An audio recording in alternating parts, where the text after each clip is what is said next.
If you're someone that is starting over when it comes to your fitness and health journey, if you are someone that binge eats consistently, you're someone that obsesses around food, realize that this video is for you and it was filmed just for you. Now, see, I was someone that used to be in your shoes for 10 years straight. For a whole decade, I experienced binge eating, obsession around food, all or nothing approaches to exercise, and hated my body to a point where I just wanted to see it change so bad that all I did was obsessive, restrictive habits around exercise and food. That changed over the last few years, and the last 18 months, I've been helping people just like you prepare their relationship with food, exercise, and their body so they can sustainably lose weight, all without counting a single calorie, and maintain these results long term. And in today's video, what I've done is I've spoken to my Instagram audience and I've asked them the one question: what would you like me to answer? You can have me for 30 minutes, an hour, ask me anything in the world about exercise, health, fitness, nutrition, whatever you want to ask me. So today what we're going to be doing is answering those questions. So let's start. Opening question: what matters more, calories or food quality? A great question to start with, in all honesty, because so many people would say calories when it comes to weight loss. And I would agree, but I would also say you're making life very, very hard if you're just focusing on calories, because you could go to McDonald's, eat 2,000 calories, put yourself in a calorie deficit for the day, lose weight, but feel crap. And therefore, I think it's a nuanced answer. I think it combines both. You have to not just look at how much food you're putting in your body, but you have to also understand what type of food you're putting in your body. So I actually take it a step further. With all my clients, none of them track calories, and we teach them how to actually understand what you're putting in your body, but also how much of that food to put in your body. We do this using portion-based eating. A lot of you watching this video will probably have an idea of what that is. If you don't, I'm more than happy to send you a bit of information on that. And hey, if this is going to Instagram, comment the word PBE and I'll send you through the guide so that you can learn how to do that yourself. Question number 2, should I weigh myself daily or weekly? Another good question. I'm just gonna say good question for all, aren't I? I get my clients to weigh themselves weekly.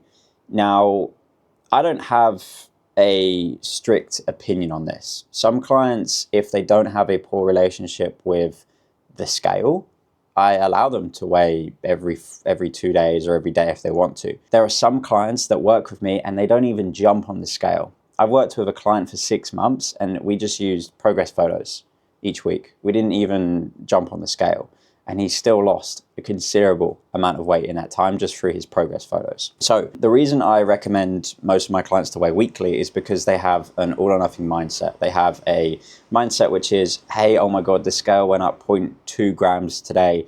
I'm gonna binge eat, I'm gonna call it quits because this isn't working. And the reality is the scale can go up and down on a day-to-day basis, even if you followed the plan perfectly. And a lot of that will be water weight. Right? So the reason we do a week-on-week review instead of a daily is so that we get a clearer picture of actually how we have progressed over a longer period of time. I'm very aware that, again, that can still happen. You can still get a false reading and a bit of an anomaly reading on a 7-day basis, but it definitely does put my clients in a better headspace in comparison to day-to-day. Is fasting good for fat loss? Yes, I mean, it gets results, but would I recommend it to my clients? No. I wouldn't recommend it to anyone that knows they have an all or nothing mindset, knows that they have a poor relationship with food, because ultimately what you do here is you make yourself very prone to disordered eating patterns. By putting our body in a state where we essentially see food as this scarce resource, by forcefully not having it for a long period of time, 16 hours a day is the typical one, 16 hours fasting, 8 hours eating. You tell your body that food is not an abundant resource, when in reality it is. Like, it's not as accessible as something like water, but it is in a way, right? We're always going to have food there if we live in a developed Western world. So, and many other parts of the world. But what I'm trying to say here is by telling ourselves that food is not an abundant resource, we almost tell and communicate to our body and our brain that we don't know the next time we're going to get this food, or when the next time we're going to get this food is. And this kind of links back to hundreds of years ago. It's kind of like with animals now, right? Where hundreds of years ago in hunter-gatherer years, we would hunt, kill, eat, and we wouldn't know when our next eat would be, right? So you'd almost like either ration that food really minimally, or you'd eat it all at once. And, you know, lions do this at the moment. You know, they have a kill and they'll eat the food, for example, and then they'll, you know, maybe not eat for multiple days after that, for example. Like, you see this in big kind of hunting animals at the moment, and that's the reason they do that. However, the problem with us is we see this as binge eating. That is essentially what binge eating is, not eating for or over a short period of time, eating thousands of calories. So that's going to ruin our relationship with food. It is going to make us incredibly bloated, incredibly full. As a human, how we have evolved is to not eat in large single servings, but to eat in gradual servings across the day, from an energy point of view, from a digestive health point of view. So yeah, I wouldn't recommend fasting, but of course you're going to lose weight if you're not eating ultimately. Do I actually need a high protein diet? It feels so hard to consume so much. Okay, I don't think you do. I think there's a lot of material online which stresses that you need to be eating, 2 grams of protein per kilo of body weight. I think if you're trying to gain muscle, of course, protein's important. You need to have an adequate amount of protein in your diet. But at the same time, it's not the only thing that is going to essentially equate to you building muscle. For example, if you were under eating over the day, but you were having, 2 grams of protein per kilo, you're not going to build muscle because you're not actually giving your body the fuel it needs. It's not just the type of fuel, like whether it's premium or unleaded, it's how much fuel you're actually giving the car in the first place. So we've got to make sure the body is actually fueled properly before we then look at actually how we're fueling the body properly. With my clients, regardless of their goal, whether it's muscle building, whether it's weight loss, protein of course plays a point. It's going to be important for muscle growth and repair, but it's also really important for satiety. And this is really, really key for weight loss clients, whereby, if it's something that's going to make us feel fuller for longer, of course it's advantageous to promote more of it. At the same time, an overconsumption of protein is going to be not great from a digestive point of view, a gut point of view. It can be tricky to maintain as well from a cost point of view. So there's various reasons as to why I just promote a very balanced diet with my clients, which focus on not just protein, but carb sources, fat sources, and fiber sources as well. Do you give in to any cravings? Do you lose motivation or doubt the process on the way? Very solid question. I think it's something that, yes, I would admit to. Like, the reality is we're all human. Of course, we have doubts. We veer off track at times. We have cravings. And that's what makes us human, right?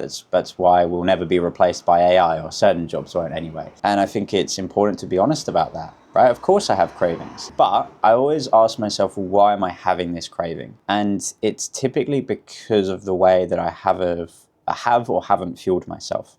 So what I mean by this is, if I'm having a craving in, the early afternoon or the late morning, for example, I'm asking myself, well, did I actually eat enough for breakfast? Was my breakfast large enough? Did it actually have the right sources of fuel in there, for example? If it's in the evening, for example, and I'm like, right, I've eaten enough today, what's going on? I'm really confused. Again, I'm asking myself the question of like, right, well, what other emotions are going on here? Am I maybe, eating or wanting food as this emotional kind of blanket because maybe I'm not doing anything and I'm a bit bored, or I'm a bit lonely or a bit stressed, for example? So you always want to be asking yourself that question, because that's actually where the answer lays, not just in the craving itself. Why do I struggle with consistency so much? Yeah, ultimately it's hard to know without kind of really understanding what your lifestyle looks like, because it's the person that's asked this question anyway.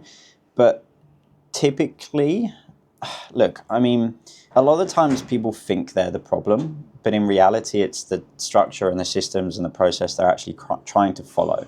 And what I mean by this is, if I set myself a task of working out twice a day, reading 20 pages of a book, meditating 75 hard, for example, I would feel like I struggle with inconsistency too, because I would be able to do it for 2 days and then I'd quit. But in reality, it's like, right, if my goal for myself is to eat 3 balanced meals a day, is to work out 6 times a week, is to hit around 10K steps a day, is to drink a few liters of water a day, I'm going to be consistent every single day because I've shifted the goalposts and now my expectations are in line with my reality.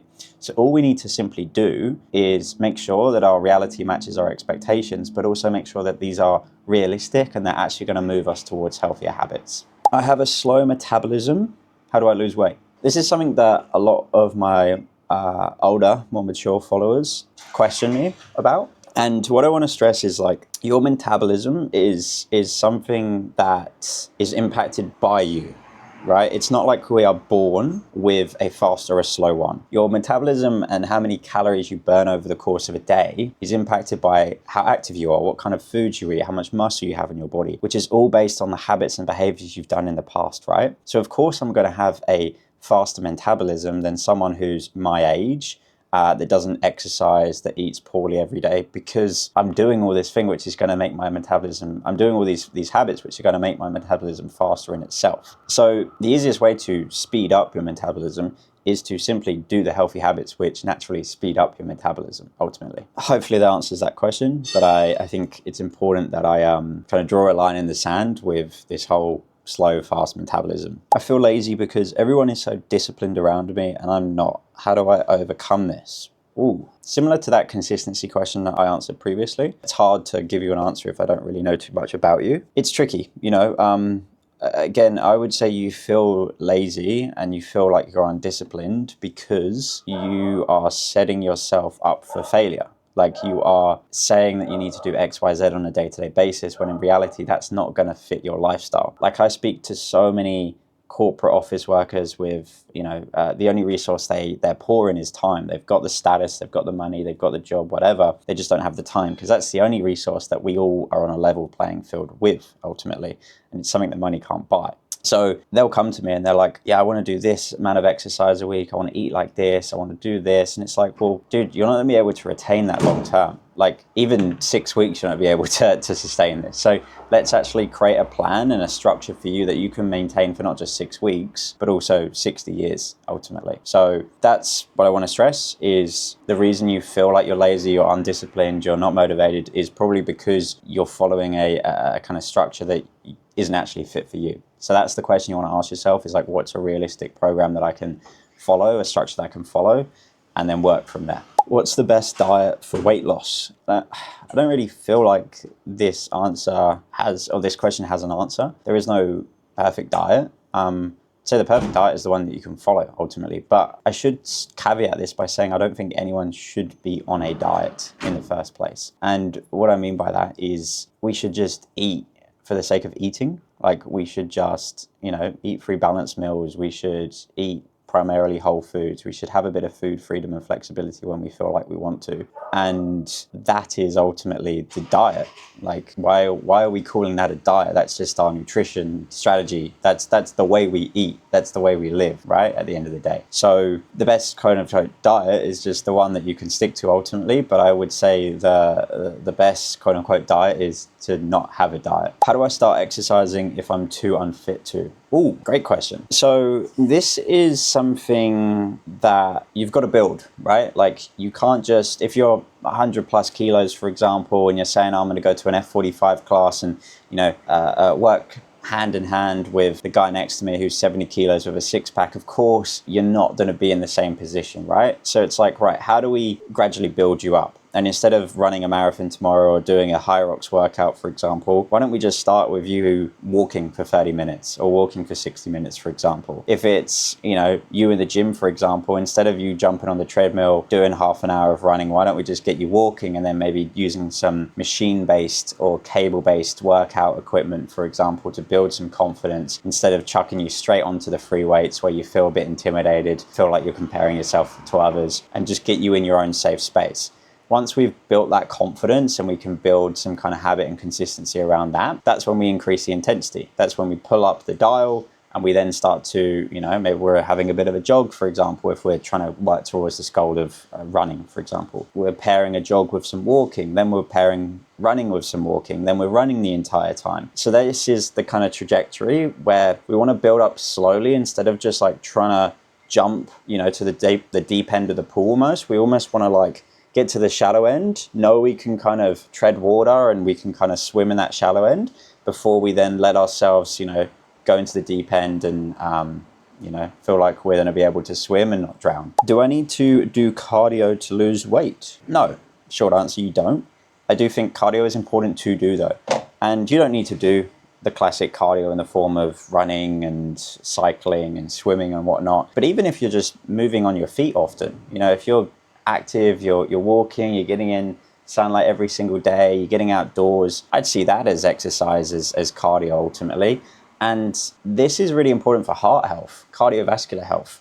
Having all the muscles in the world isn't going to save you from a heart attack at the end of the day or cardiovascular disease. And I think a lot of people focus too much on the visuals and the aesthetics and how they look outside and don't actually think too much about how they feel and look inside, And that's because we don't see that stuff at the end of the day. We can't see what our body truly looks like unless we have an image of it. So yeah, I would 100% say that you don't need cardio to lose weight. It's probably going to make the journey a bit easier ultimately, but I would actually promote you to use cardio as a kind of resource to having a healthier heart and a healthier body and healthier systems. How many days a week should I train? Oh, good question. So this is one that I can't really give an answer on until I know the lifestyle of this person. Again, I've got some clients that work out 2 to 3 times a week. I've got some that work out 6 times a week. It depends on your goals. It depends on how much you enjoy training. It depends on how much time you have as well.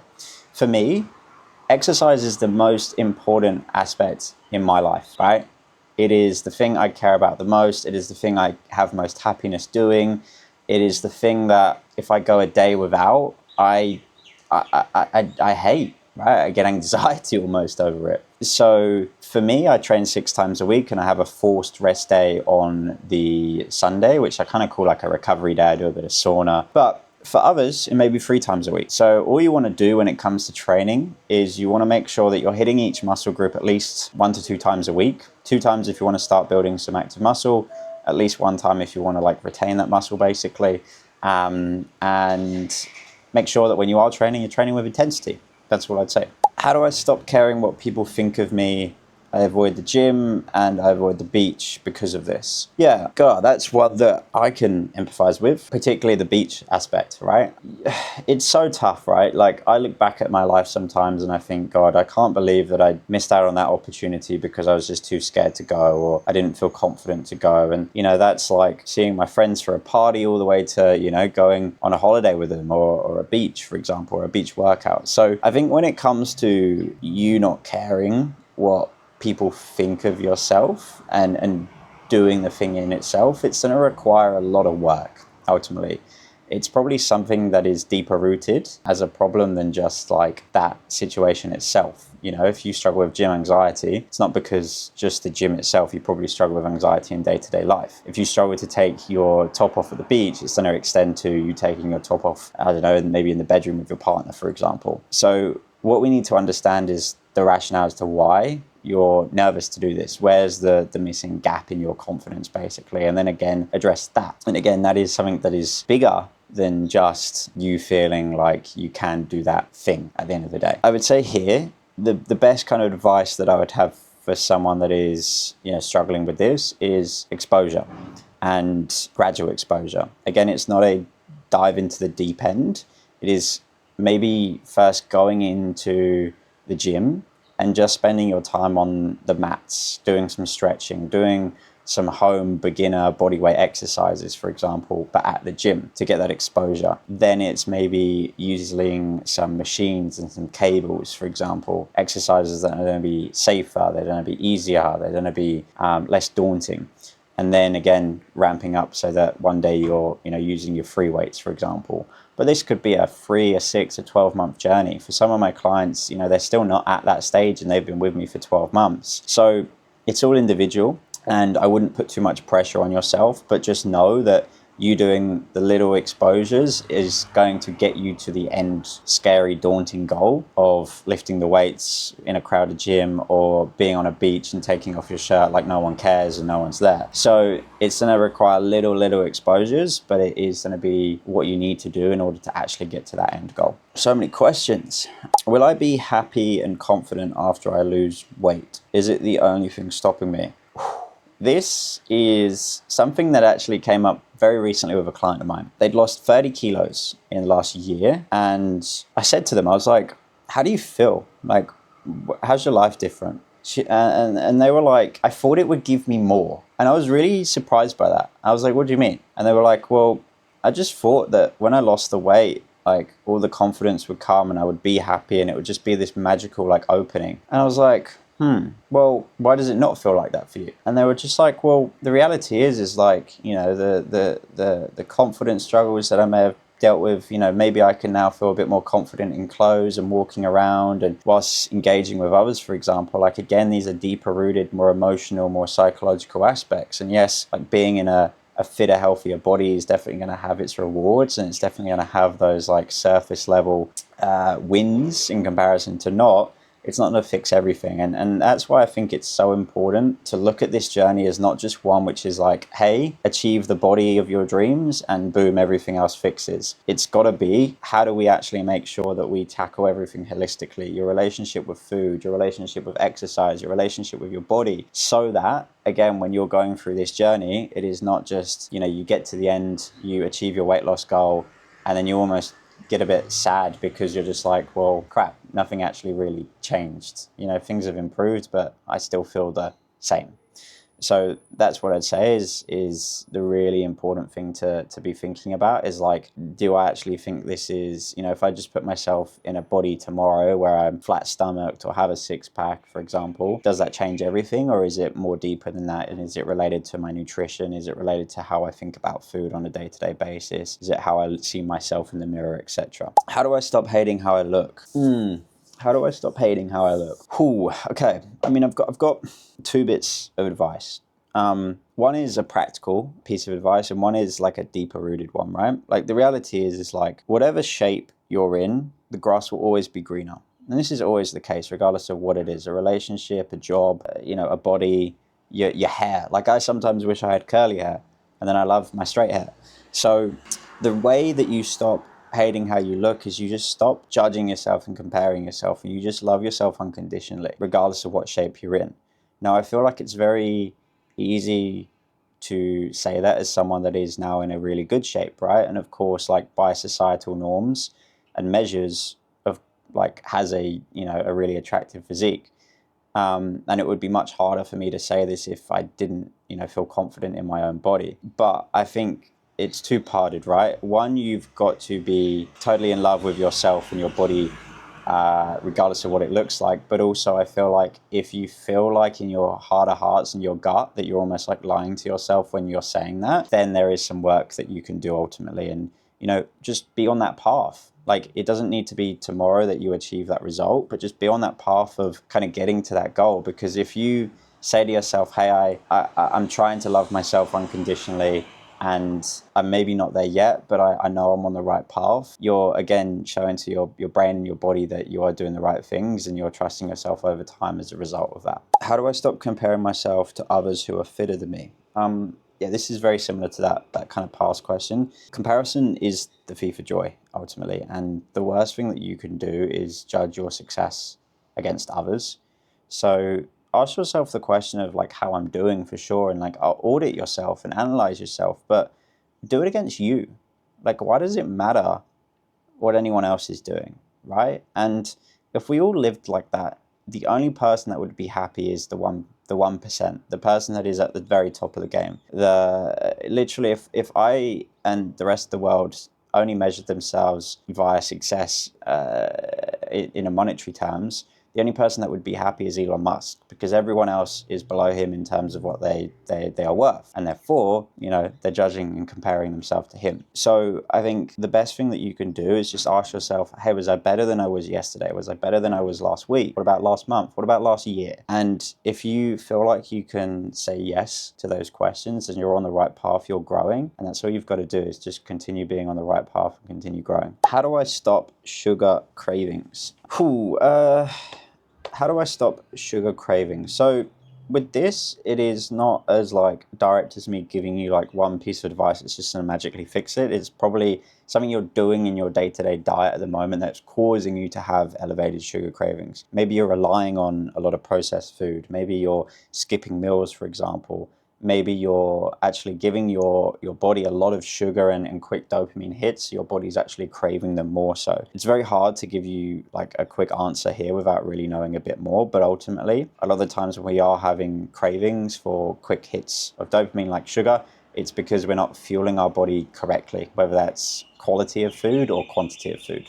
What do I think about food 24/7? So typically the reason people think about food 24/7 is because they don't trust themselves around it. And that is because they haven't healed and repaired that relationship with food to trust themselves around it. So if you feel like you can't go a day without MyFitnessPal, you don't trust yourself around food ultimately. If you feel like you can't go to a restaurant without, a scale there, or